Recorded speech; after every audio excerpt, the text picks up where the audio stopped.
Magandang gabi at welcome to Balita para sa Bayan! Lalaki, ninerbiyos habang umiinom ng kape.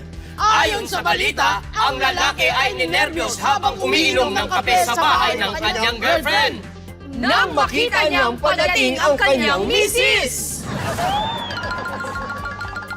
Babae nagpakalat ng poster na nawawala niyang aso, nag-aalala. Ayon sa ulat, ang babae ay nag-aalala na baka hindi effective ang poster na ginawa niya. Dahil ang aso niya ay hindi naman marunong magbasa! Lalaki natutulog habang bumabiyahe ang jeep, sinita ng mga tao.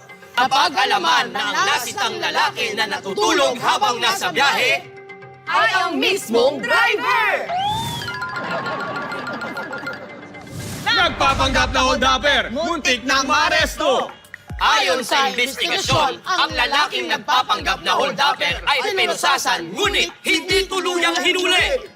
Dahil ang nagposa sa kanya ay nagpapanggap lang din na pulis! Online seller, pinag-awayan ng dalawang lalaki. Ayon sa balita, manliligaw ni online seller ang dalawa. Kaya't habang nag-aaway, panay ang sigaw nila ng mine, mine, mine! Para sa karagdagang balita, Narito ang field reporter. Si Emil Maangil! Magandang gabi sa inyo mga kapuso. Nandito ako ngayon sa may Timog, Quezon City para angilan ang isang karumaldumal na krimen. Marami ang sumakit ang tiyan at ang panga. Hindi dahil sa away o suntukan, kundi dahil sa resibong tawanan. Kaya welcome dito sa pambansang comedy show ng Pilipinas. This is...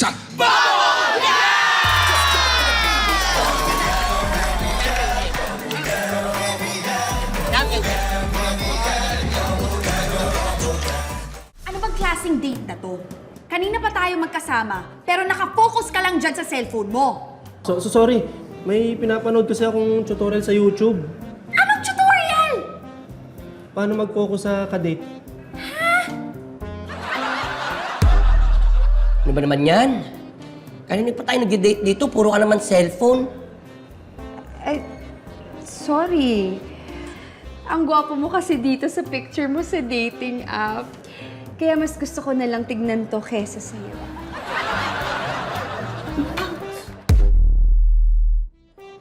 Hay, nako. Sana hindi mo na lang ako niyayang makipag-date kung nakatutok ka lang naman lagi dyan sa cellphone mo. Hindi, kausap ko lang sa bahay. Sinabi ko naman late akong uwi eh. Sino ba yan, ha? Parents mo? Misis ko. Ibang klaseng date to. Kanina pa tayo magkasama pero nakatuto ka lang dyan sa cellphone mo. Babe, sorry. Trabaho kasi to eh. Mabuti sana kung email tinatrabaho mo eh. Nagla-live selling ka eh. Ayaw mo na. Okay, mine, 200. Kanino to? Ha? Kanino to? Ate, yours, Jessica. Yours. Yours na to. May screenshot.